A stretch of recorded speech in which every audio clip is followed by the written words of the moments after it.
So here we have the Toyota Land Cruiser. I'm going to start off by showing you around the outside of the car, and then we'll hop in and run through some controls on the inside. From the outside though, you can see it's a 5-door car with alloy wheels. Let's start off inside the boot and then work our way around the rest of the car from there. As we approach the back of the car, you can see we have reversing sensors. Plenty of boot space, as you can see as well.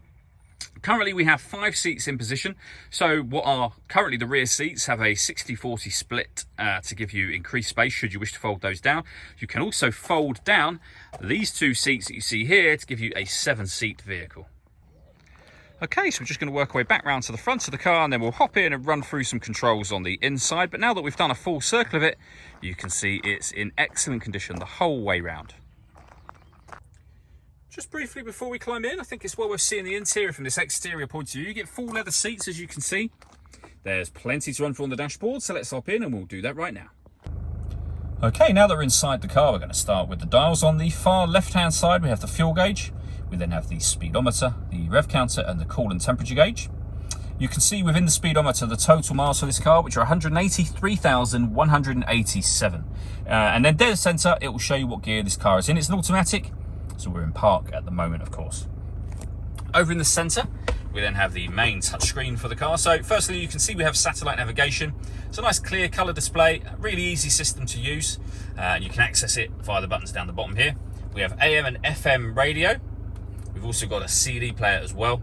And then the main volume for the stereo up in that top left-hand corner there. Working our way down, we have dual zone climate control. So you can adjust the passenger temperature, the driver temperature.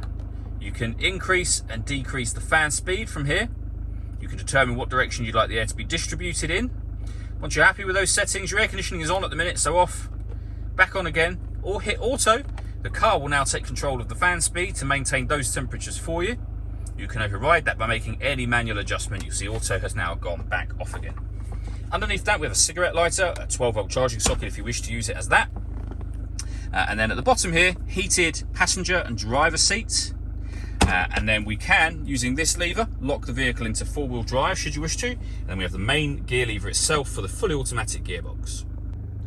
And then the last thing I wanted to talk about is the sunroof. So we have a manual sunblind, and then we have a tilt and slide sunroof as well, which you can open up and to let in that extra air, of course.